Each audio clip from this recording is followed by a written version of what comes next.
When I tell people that you are the sum of the 5 people you spend the most time with, everyone agrees. They go, yeah, that's probably true. The 5 people you spend the most time with, that's what you're gonna end up like. They say, yeah, that's true. And then they continue to hang around with people who they don't want to be. Why? There has to be a point. There has to be a point where you sit and go, okay, you're my friends, etc., etc. I love you guys. Yeah, we can talk, whatever. But I'm on a different life path. You have to leave some people behind. You wouldn't want to be, if you were to come hang out with me and you were in a room with me and my 5 friends, you'd feel self-conscious. You're right. You don't feel self with your friends because you only you only surround yourself around people that are on like your level of like. With killers. I'm with killers. We're fucking monsters. If you were to come hang around with me and my crew, you would be self-conscious, and that self-consciousness would motivate you, or they would certainly instill the discipline required for you to change. You don't feel self-conscious amongst your peers. That's why you don't change. If you were to get in a room and you're the only person who ain't a fucking monster, you'd want to become a monster. That's life. That's humanity. So I say this to people all the time. If you know you're the sum of the 5 people you hang around with, why you hang around with people you don't want to be? Brother does 500 push-ups. I ain't going to be the bitch at the house. I ain't going to not do them. So that's another reason the war room exists. My organization, the reason it's so competitive, the reason we kick people out. You have to fight. Even if they pay, you're like, I don't give a fuck. Get out. Like, I don't give a fuck. Get out. Out. It doesn't matter. Everyone pays to join. You get kicked out anyway. You have to fight to keep your place. That's the whole. Damn. That's because that's how life was. If we were still in the animal kingdom, the lions that you see on TV, they weren't just born big lions. They had to fight other lions. They had to fight to get that antelope. They had to fight other animals, hyenas, jackals. They had to fight to be the boss. We're living in a comfortable world now where people think, oh, it doesn't matter. It doesn't matter. But you know what? To some degree, it does matter. It does matter, and I'll tell you who it matters to. It matters to your soul, and it matters to God. I stand in the mirror with a pure heart. I know I am the best version of me that could possibly ever exist. I know that God is proud of me. There's nothing that God hates more than sloth and laziness. If God were to create a man, and that man were to sit around and do fuck all, God will frown upon you. It's why you're never lucky. If you're listening to this and you think I'm never lucky, I'll tell you why, because God dislikes you because you're fucking lazy. Start to work. Start to show God the beauty of his own creations. You'd be amazed how lucky you'll become. God is unhappy with these people. And inside their hearts, they're unhappy. We talk about depression, anxiety, all those things you mentioned really earlier on this podcast. That comes from self-loathing. You loathe your own weakness. You loathe your own laziness. This is what all of these things are. I don't feel depression. How can I feel depression when I'm the most powerful version of me that I could ever fucking be? How can I feel depression when I can squeeze my own hand hard enough to break my own bones? How can I feel depression when I've smashed and destroyed 68 people's faces in front of me, men who thought they could test me in fair combat? How can I feel depressed? It's impossible. Watch your friends when they're on TikTok. How long can they even focus on a video before they have to change? Half a second, a second. Maybe. All of your minds are broken. You can't even focus on anything anymore. Right. You are constantly distracted to the point where you can't even appreciate the good things in your life. You're distracted. Your minds are broken. You need to rewire your mind and resist the slave programming. How? They have I'll tell you how. First thing you have to do is identify it. You have to identify what is happening to you. I use my mind to break the trap. What I do is I allow my enemy to manipulate me on purpose. And then I use my mind to break the trap and punish the perpetrators. I will sit on TikTok for a day and I'll just enjoy TikTok. And by the end of the day, I'll watch myself. How quickly I'm looking to be entertained, how little time I give a video, how fucked up I am. And then I'll blink and I'll cure my fucking brain. You must allow yourself to be manipulated and you must fix it. All of it.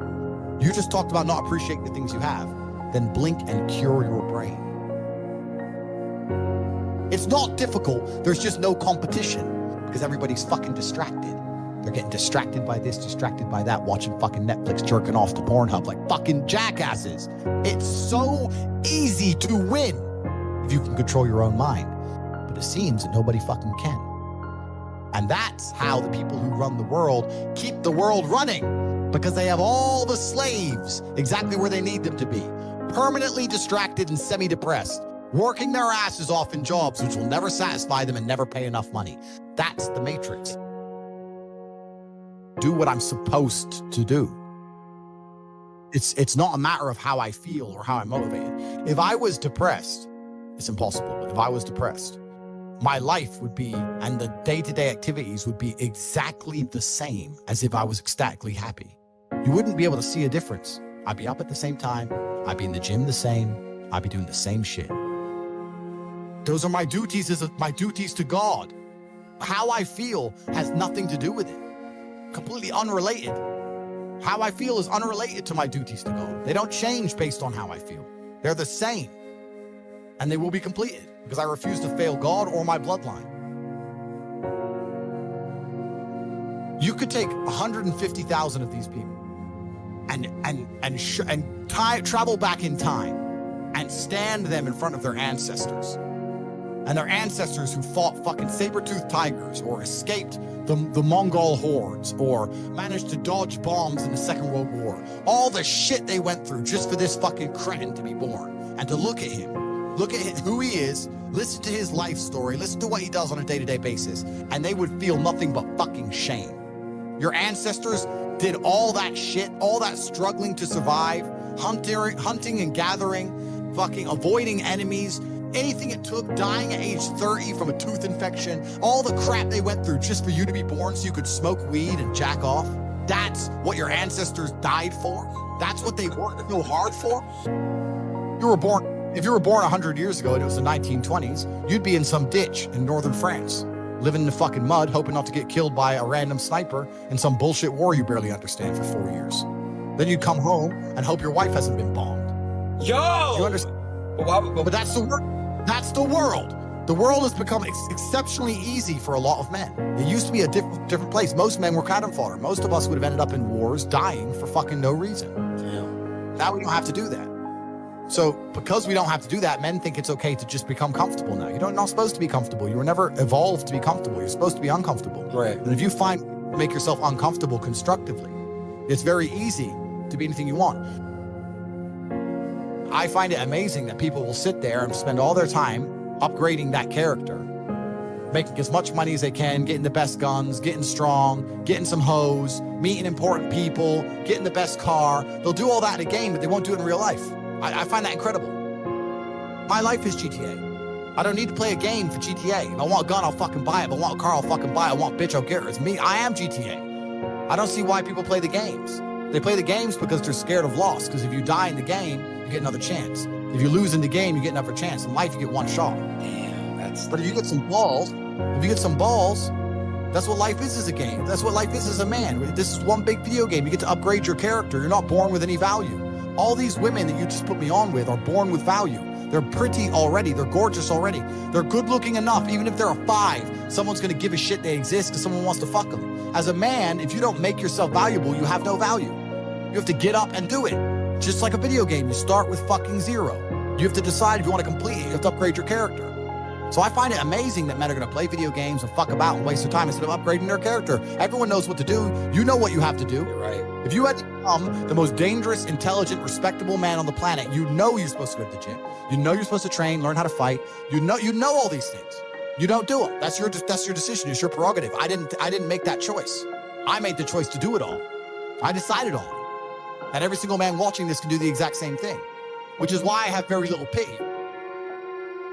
I'd never make fun of someone who hasn't got a choice. I wouldn't make fun of someone born with one I eye. have a choice though. But if you've Right. made a fucking decision to be less than you should be, then I believe you should be mocked for that decision. I agree. I didn't feel make like, that. yeah, because like you're not living up to your full potential. Like it's your choice to basically not live up to your full potential.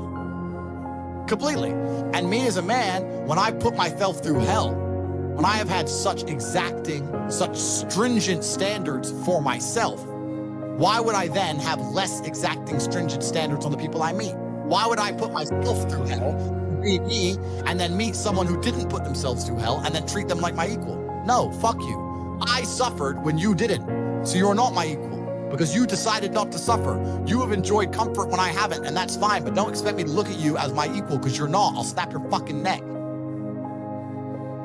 I can't imagine a mind frame or a mindset where I want to do something and can't do it. Right. So it's almost difficult for me to answer that question, because if you have that kind of mind, if your mind is so fundamentally broken that you cannot do with your own mind what you want to do, Right.